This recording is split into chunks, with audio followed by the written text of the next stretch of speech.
अब देखते हैं हम वेग में परिवर्तन की दर। देखना बड़ा मजेदार कॉन्सेप्ट है भाई। वेग में परिवर्तन की दर, परिवर्तन की दर। पहली बात तो वेग में परिवर्तन की दर है, तो वेग क्या है? सदिश राशि है कि अदिश राशि है? वेग क्या है? सदिश राशि है। अब वेग में समय के सापेक्ष अगर परिवर्तन हो रहा तो उसको क्या बोलेंगे? तो उसको क्या बोला जाएगा? त्वरण। जिसको बोला जाता है वेग में परिवर्तन की दर को क्या बोला जाता है? त्वरण बोला जाता है। तो त्वरण के बारे में भी यहाँ पर पढ़ना है। त्वरण या इसको बोला जाता है एक्सीलरेशन। एक्सीलरेशन। अब एक्सीलरेशन क्या होता है इसके बारे में हम यहाँ समझते हैं। सबसे पहले तो हम इसकी परिभाषा समझने से पहले एक एग्जाम्पल द्वारा समझते हैं कि वास्तव में त्वरण होता क्या है। क्या बोला है? वेग में परिवर्तन की दर। सपोज करें, मान लिया जाए कि कोई व्यक्ति यहां पर है और इस बिंदु पर समय t = 0 पर इसका सपोज करें कि यहां पर वेग क्या है? 10 मीटर प्रति सेकंड इसका यहां पर वेग है। और 10 सेकंड बाद यहां पर t = 10 सेकंड बाद, t = 10 सेकंड बाद इसका वेग यहां पर हो जाएगा 60 मीटर प्रति सेकंड यहां पर वेग हो जाता है। बात समझ में आई? एक पॉइंट है ए पॉइंट और दूसरा पॉइंट क्या है? यहां पर बी है। जब समय t = 0 पर या किसी भी एक समय पर इसका वेग कितना था? 10 मीटर प्रति सेकंड था। और t = 10 पर बी पॉइंट पर क्या है? इसका वेग कितना हो गया? 60 मीटर प्रति सेकंड हो गया। तो क्या हुआ? वेग क्या एकदम से बढ़ गया होगा? जैसे 10 सेकंड आया होगा वैसे बढ़ गया होगा? नहीं, यहां से इसका वेग 10 मीटर प्रति सेकंड की दर से बढ़ते बढ़ते बढ़ते बढ़ते कहां तक गया? 60 मीटर प्रति सेकंड पर गया। तो यहां पर क्या है? इसका वेग बढ़ते हुए गया और अंतिम t = 10 सेकंड पर इसका वेग 60 मीटर प्रति सेकंड हो गया। तो क्या हुआ? देखना, शुरू में इसका वेग कितना था?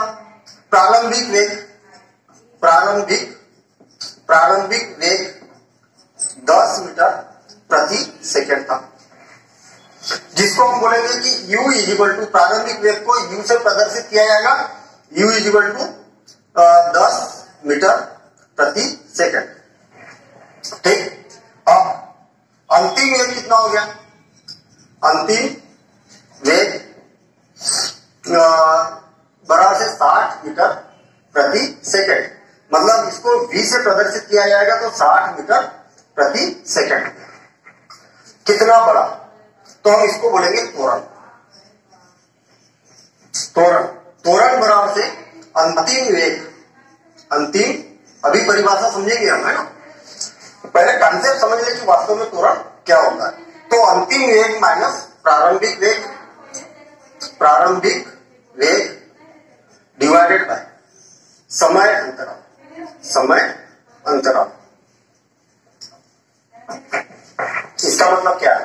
अंतिम वेग हमारे पास में 60 मीटर प्रति सेकंड माइनस प्रारंभिक वेग कितना है? 10 मीटर प्रति सेकंड डिवाइडेड बाय समय अंतराल कितना हो गया? इस समय में से इस समय को अंतराल को माइनस करेंगे तो कितना हो गया? 10। और 60 में से 10 को माइनस करेंगे तो कितना हो गया? 50 मीटर प्रति सेकंड डिवाइडेड बाय 10। ये क्या है? सेकंड है, 10 सेकंड। देखना, थोड़ा सा इस साइड लिख रहा हूं मैं। हमारे पास में इस प्रकार से सिचुएशन आई, 10 मीटर प्रति सेकंड डिवाइडेड बाय 10 सेकंड। इसका मतलब हम बोल सकते हैं इससे ये कैसे? तो 5 मीटर प्रति सेकंड का सेकंड। इसका मतलब ये हुआ कि 5 मीटर प्रति सेकंड का स्क्वायर। सेकंड और सेकंड क्या हो गया? Second square. क्या इतनी कहानी समझने के बाद में क्या समझ में आया? अभी कुछ समझ में नहीं आया। फिर से और एक बार स्टार्ट करते हैं। प्रारंभिक वेग इसका कितना था? 10 मीटर प्रति सेकंड। और अंतिम वेग मतलब जब t = 10 सेकंड हुआ तब इसका वेग कितना हुआ? 60 मीटर प्रति सेकंड हुआ। त्वरण बराबर से क्या होता है? अंतिम वेग माइनस प्रारंभिक वेग डिवाइडेड बाय समय अंतराल। और हमने 60 में से 10 को प्रारंभिक वेग को माइनस किया डिवाइडेड बाय 10 सेकंड। यहां से लेके यहां तक पहुंचने में कितना समय लगा? 10 सेकंड लगा। और इसका कैलकुलेशन किया तो यहां पर हमें पता चला, क्योंकि मीटर प्रति सेकंड पहले से है और एक सेकंड आ गया तो क्या हो गया प्रति मीटर प्रति सेकंड, या इसको हम लिख सकते हैं सेकंड सेकंड, तो सेकंड स्क्वायर हो गया। इससे हमें क्या प्रतीत हो रहा है यहां पर, इसको जरा गौर से देखिए आप।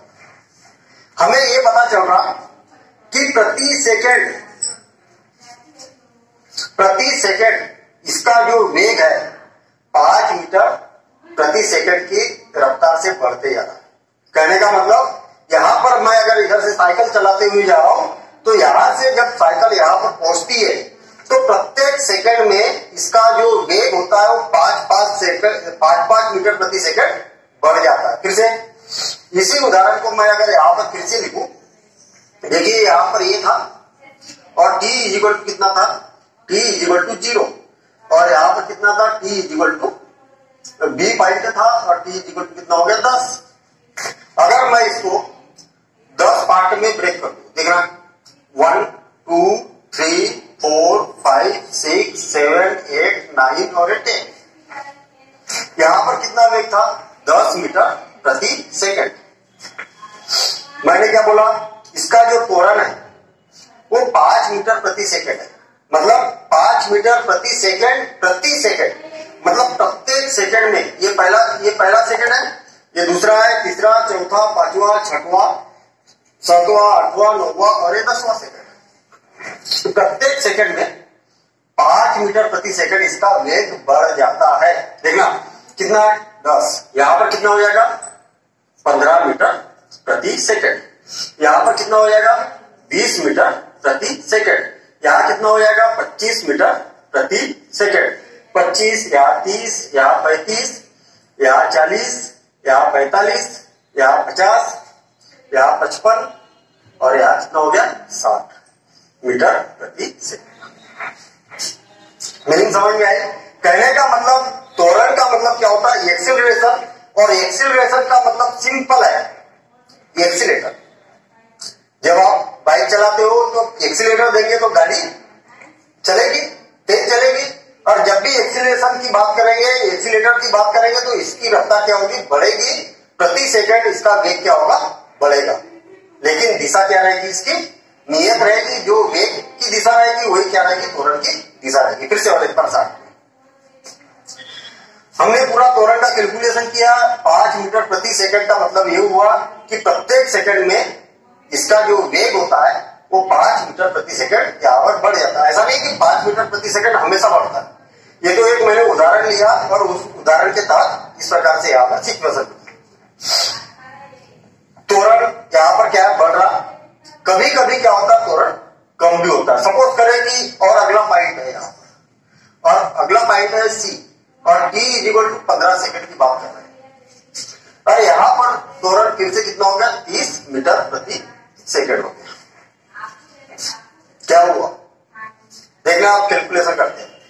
अब यहाँ के लिए अगर हम इतने के लिए अगर कैलकुलेशन करें तो प्रारंभिक वेग कितना होगा 60, अंतिम वेग कितना हो गया 30, 60 माइनस 30, सॉरी अंतिम वेग कितना है 30 है, तो 30 माइनस 60 कितना हो गया -30, ठीक है, डिवाइडेड बाय कितना समय अंतराल है 5, तो 5 छक्का 30। फिर से हम कैलकुलेशन अगर यहां पर करें तो यहां पर हो जाएगा त्वरण बराबर इस अंतराल के लिए बी से लेके सी के लिए अंतिम वेग कितना है 30 मीटर प्रति सेकंड, और प्रारंभिक वेग कितना था 60 मीटर प्रति सेकंड, और डिवाइडेड बाय कितना 5 सेकंड।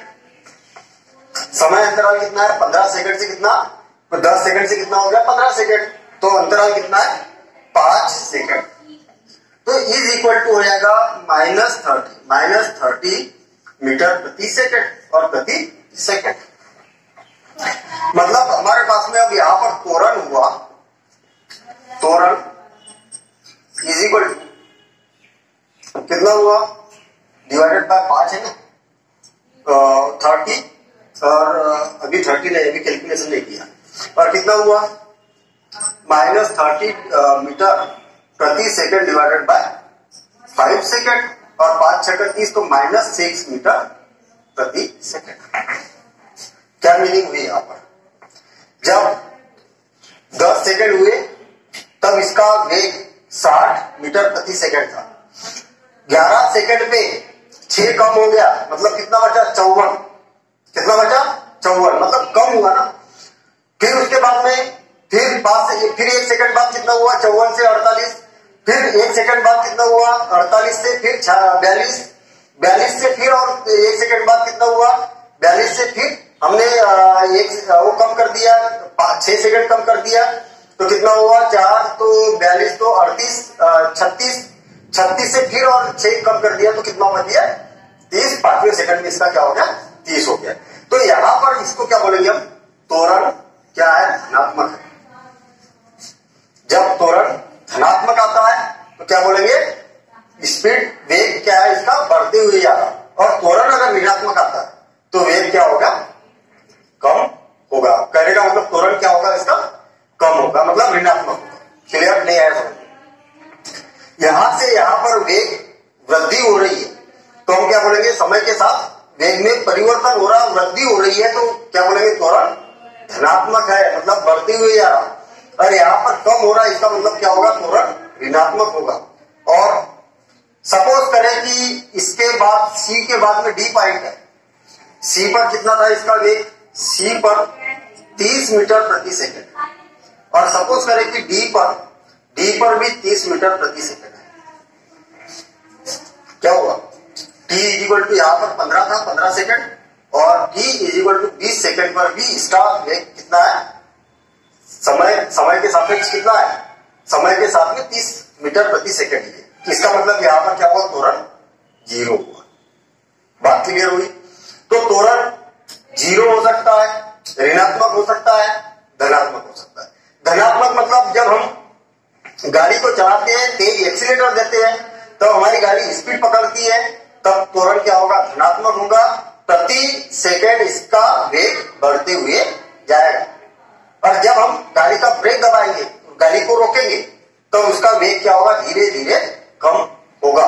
और जब गाड़ी एक समान गति से चल रही तो त्वरण क्या होगा?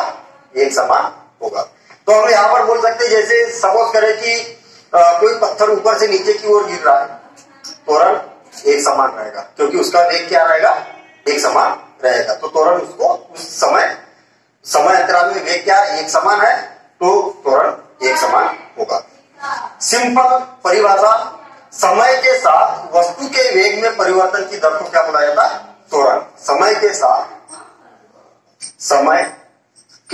साथ इतनी बात करने के बाद मेरे ख्याल से परिभाषा ऑटोमेटिक बन जाएगी। तो समय के साथ वेग में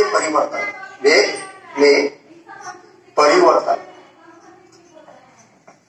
क्या कहलाता है? त्वरण कहलाता है। त्वरण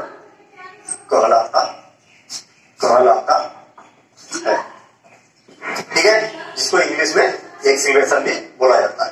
अब त्वरण का जो फार्मूला बनेगा, वो बनेगा वेग में परिवर्तन की दर। त्वरण बराबर से वेग में परिवर्तन की दर डिवाइडेड बाय समय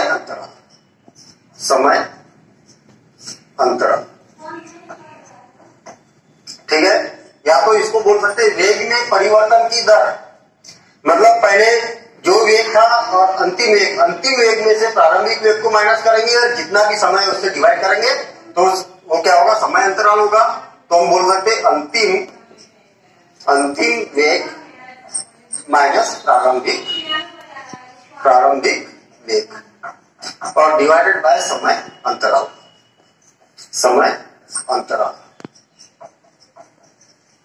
और अंतिम वेग को कैसे प्रदर्शित किया जाता है? v से प्रदर्शित किया जाता है, और प्रारंभिक वेग को u से प्रदर्शित किया जाता है, और समय अंतराल को t से प्रदर्शित किया जाएगा। तो इसको क्या बोला जाएगा? त्वरण। और इसकी इकाई क्या होती है? ये वेग है, तो इसकी इकाई क्या होती है? मीटर प्रति सेकंड होती है, और समय की क्या है? सेकंड है। तो इसको दोनों को मिला के क्या हो जाएगा? मीटर प्रति सेकंड स्क्वायर होगी। या तो हम इसको ऐसा भी लिख सकते हैं, मीटर प्रति सेकंड स्क्वायर। पढ़ेंगे वैसे मीटर प्रति सेकंड स्क्वायर। मीटर प्रति सेकंड स्क्वायर। लिखने के दो तरीके हमारे पास में, ऐसा भी लिख सकते हैं, इसको ऐसा भी लिखा जा सकता है। और एक बार साथ में, समय के सापेक्ष या समय के साथ वस्तु के वेग में परिवर्तन की दर को त्वरण कहा जाता है। त्वरण बराबर है वेग में परिवर्तन की दर बटे समय अंतराल। अतः अंतिम वेग माइनस प्रारंभिक वेग डिवाइडेड बाय समय अंतराल। अंतिम वेग को v से प्रदर्शित किया जाता है, प्रारंभिक वेग को u से प्रदर्शित किया जाता है, डिवाइडेड बाय टाइम। और इसकी जो इकाई होगी मीटर प्रति सेकंड स्क्वायर होगी।